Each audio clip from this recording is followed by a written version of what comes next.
Again, the me versus me thing is, I feel like at the end of the day, it comes to, your career and stuff like that, it's really you just against yourself. It's not you against, other players, teams, organizations, whatever it is. At the end of the day, you got to put the work in, and that's something I'm very passionate about. Again, the yin yang, some of the koi fish on my lower forearm, so I think that really paired well, and kind of just the light and dark balance as well with the scales I have, just kind of, really connects the kind of light and dark when it comes to baseball and personal life. So for me, I feel like that's like a good separation from who I am on and off the field as well when it comes to baseball. A competitor, whether you're a villain or not, it doesn't matter, but that's something I take pride in, and off the field, making sure I'm treat people the right way, and I feel like I'm able to speak that out through the tattoos I got today.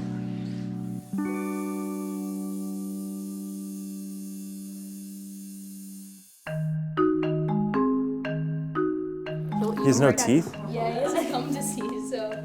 Oh my God. Oh, you're eating him out of the box.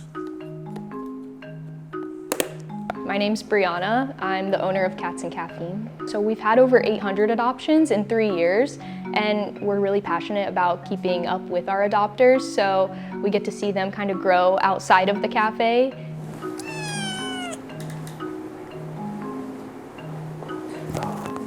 So cute.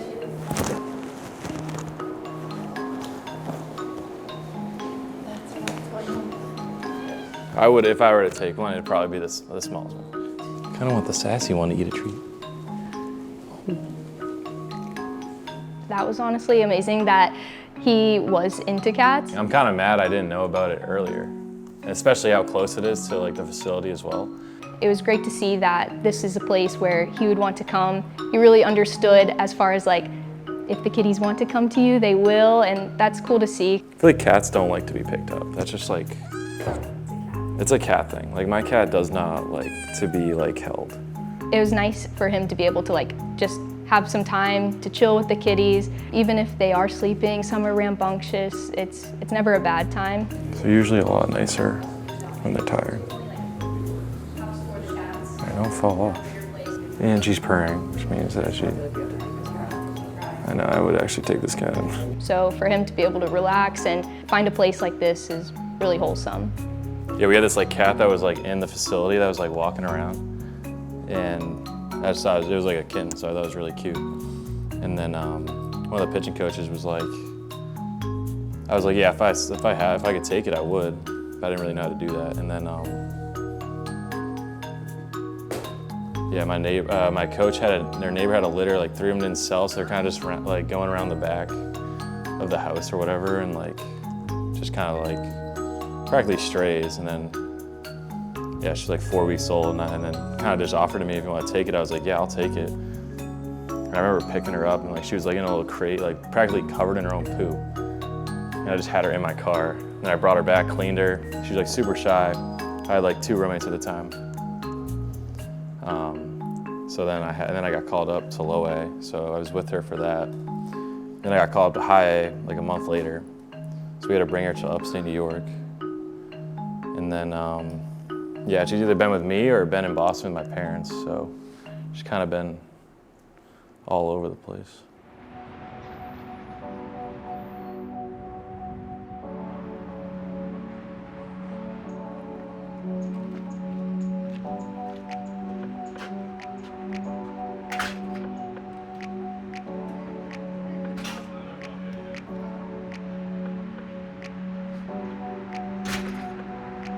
I gotta do it. I mean, I'll do it for the next 9 months, so.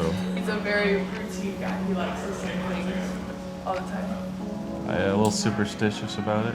This is more on heavy days, like bullpens, games, lives. And then throughout the other week, I'm doing other mobility stuff as well. It's now it's just a routine thing. At the same time, it's necessary for me to perform out there as well. The average fan might not realize how big of an operation all this is in player development and just an organization in general. How many different departments have a hand in that. Half of this job is trust. We're with them more than pretty much everyone else in their lives. So getting to come in and just understanding their bodies, how they move, what they require for success, but also as a human what they need too. How to talk to them.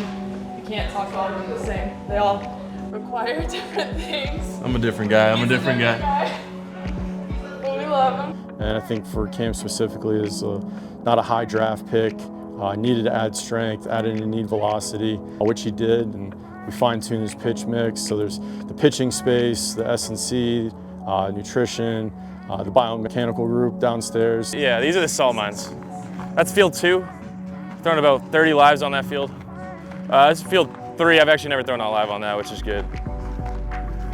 Then you got the gas station where you just try and throw the ball as hard as you can. Cam, came in 7th round pick, I believe, and then, there was a lot of work that needed to be done, and he, luckily trusted us as an organization to put the work in, because there was a lot of stuff behind the scenes that he did on his own to put him in the position where he's at now. So once that relationship was built and he saw the things that we had to offer for him, credit to the kid, he took it and ran with it. Yeah, so I had Preston going into 24 season. I had him at the end of 23 when I was in high A. So I credit him for him. He fixed my whole mechanics. Obviously, he has big time experience, big league experience. I worked with him that whole off season. We really fixed some things. And obviously, when we got into 24, I was able to start seeing the velo jumps. And I think, I credit to him. Just he's a very competitive guy, and that's something I want to be around. Someone I want to be around. And again, he was really a help with that mechanical side, and it really made a big difference. There's a toughness to him, having played in the Northeast, being from Massachusetts, just knowing kind of his background a little bit. There's, some capacity to learn, but an edge to him. So there's some nice ingredients there that you can kind of build on. Obviously Blake, I didn't know too much before. Obviously once I got up there, I knew him in spring training a little bit last year, but I've been able to work with him more on like the game planning side and grips and stuff like that.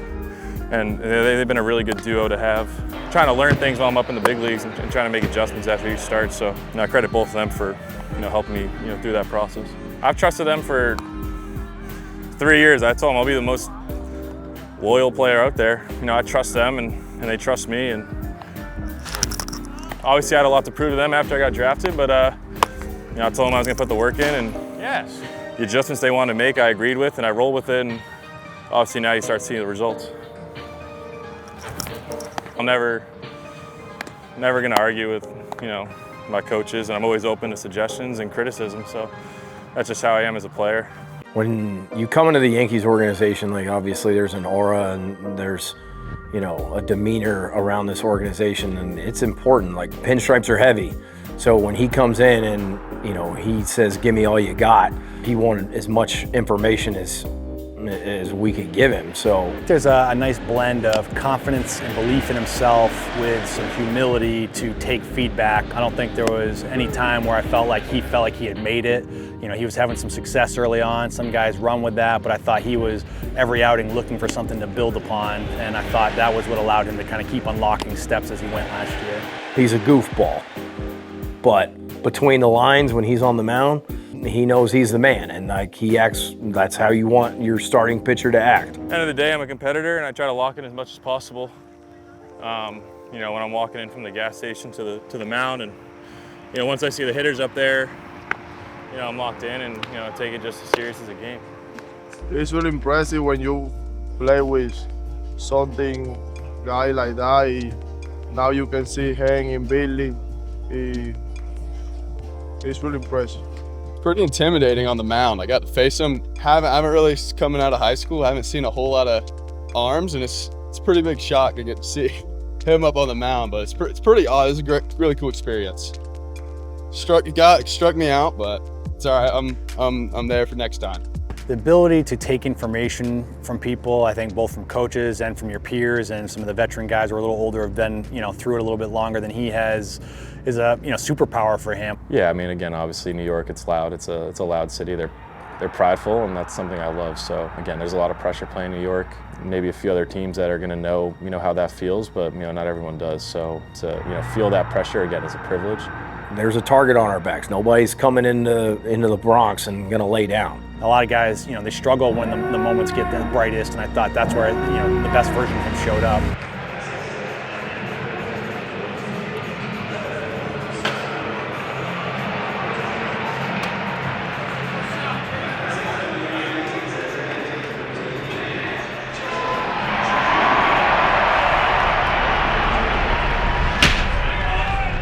to be able to walk out there, warm up, the fans, they're loud, very loud. To, be exposed to that playoff atmosphere, for the first time against my home team was, a special feeling. Before that start, you never really get a moment to really, take it all in. I think it was kind of more of like, hey, I'm locked in, I'm focused, I know what I need to do, I understand the situation, how important of a game it is. So I think the best thing about Cam in that situation, because our backs were up against the wall, but he was in a situation where it was like, all right, we've done everything that we can to get to this position. This is what we wanted. I'm just going to lay it out on the line and go. Whatever happens, happens. And that's exactly what he did. Maybe by like the 6th inning, it was kind of like, okay, like we're in a good spot here. The pitch count's good. Like you want to keep sending him back out. And Booney's like, he's going back out. And I think Cam was just taking the moment and running with it. Luckily him and Austin being on the same page that day, I mean, it was, poetry in motion.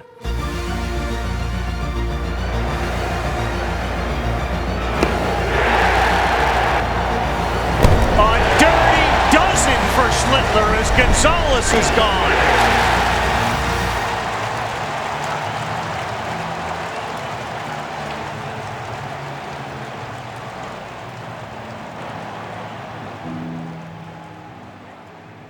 Wellesley is always going to be straightforward, and that's what I like. I feel like I've always taken criticism well.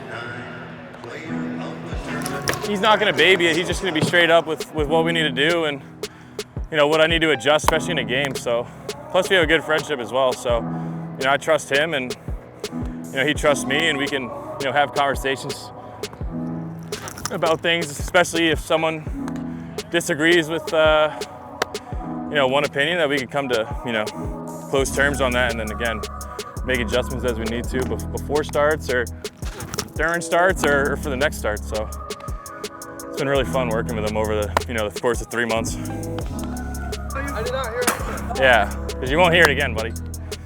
He's still the same guy, and I think still maybe a more improved version than we saw opening day in Hartford, but I mean, he worked really hard on adding a cutter and added a 2-seamer later in the year. He's developed a lot in our minor league system, but there's still a high ceiling for him to get to. Cam is in the infancy of his big league professional career, but watching him through the minor leagues and seeing him post every 5 or 6 days, that's important too. Again, I expect, greatness out of myself, and at the end of the day, I'm just trying to win games, help my teammates, and I think I'm in a good position to do that. Again, there's no other place I'd rather be than New York. Got him. Dialed it up to 98. 7th strikeout. And that will do it.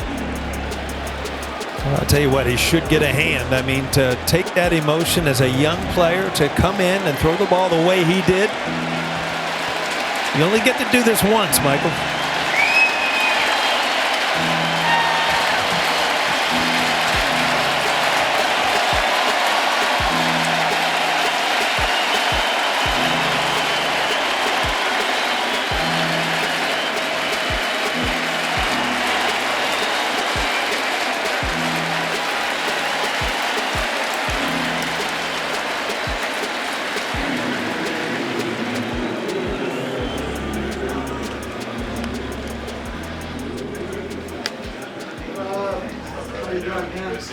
How's everything?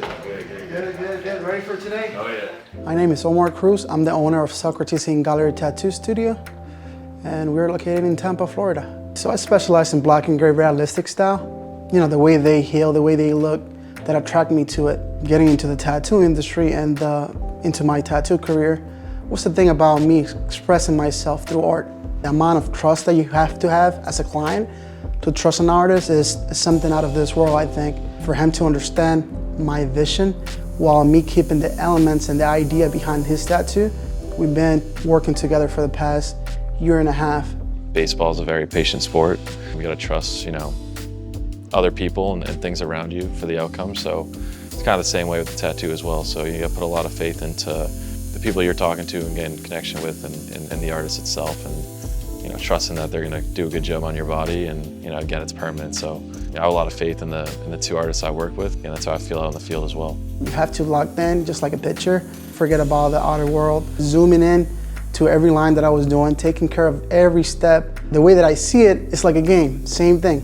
inning by inning. That's how I take it, pitch by pitch. Same way. That's the same way that I take it, doing line by line. I do 1, strike, 2, strike, 3, I'm out of that area. Then I move forward. The 4 big pieces I have, again, kind of tell a story in a way. The ones that really, stand out, obviously, the ones I got on my forearms from my grandparents that passed away. So those are probably the most sentimental I have. My Mimi, my dad's mom, passed away, right before I graduated high school.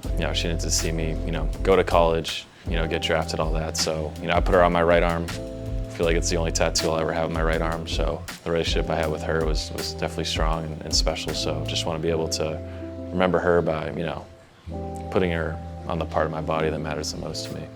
And then, this one is my Papa, who is my mom's dad. It's tough. He was the first grandparent, family member I lost. So for me, it was, very obvious that, these two, I was going to put them on my arm. So again, really strong connection with him, and he treated me and my siblings very well. So kind of repay them a little bit for all the support, back then, and just making sure that, I realized how proud they would be if they were here. It's just, again, special being able to, put them on my arm and, look at it every day and remember they're still with me. When you hear the phrase Yankees standing, what does that mean to you, the Yankees standing?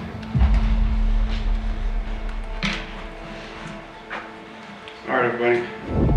Thanks, Aaron, for giving a little bit of time. Meredith, would you like to begin?